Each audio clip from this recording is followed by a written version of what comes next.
По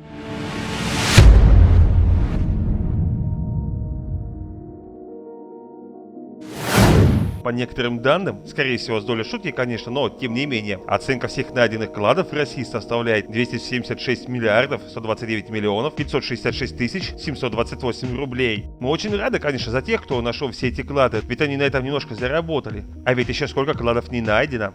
Я вам хочу рассказать о 7 не найденных кладах России, и у каждого из нас есть шанс их найти. Клад хана Едигера Магмета. Ванька Грозный, да простит у меня за такое хамство, в середине 16 века пошел на Казань. Татарские воины не могли сравняться по боевой мощи и, понимая неминуемую гибель, решили спрятать ханскую казну. Закатали все, значит, добро в бочки и ночью все сбросили на дно местного озера под названием Кабан. Ну и благополучно все погибли во время штурма. Так вот, эти бочки ищут по сей день под толстым многометровым слоем ила. Золото Колчака. Эта история опять связана с Казанью. Дело было во время Первой мировой войны, то есть около 100 лет назад. Тогда адмирал Колчак должен был перевезти 490 тонн золота. Это был золотой запас России. Из Казани в Сибирь на поезде. За всю дорогу на поезд постоянно нападали хулиганы, все время похищая запас по кускам. Но Колчак смекнул, чем все это закончится, и спрятал 200 тонн золота. А вот куда спрятал, никто не знает. Известно, что где-то в Сибири, возможно даже и на дне озера Байкал. Клад теплохода «Варягин». В начале 20 века из Владика вышел корабль «Варягин», наполненный золотом и особо ценным грузом. Я не знаю каким. Так вот, по пути он наткнулся на мину и пошел ко дну. Капитан спасся и позже пытался поднять судно со дна, но это было слишком затратное дело. И он поднял лишь часть того самого ценного груза, а вот золото так и покоится на дне, в Уссурийском заливе. Клад Смоленского банка.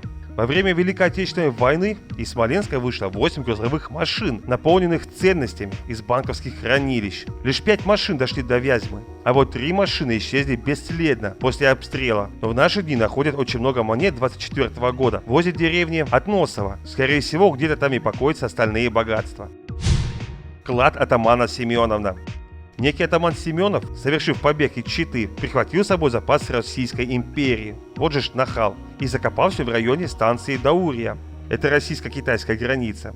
И когда бригада довольных своим делом казаков возвращалась к бронепоезду, их убили. А вот куда они закопали клад, никто и не знает, так как никого не взяли в плен, узнать-то не у кого. И радиус поисков составляет 150 квадратных километров.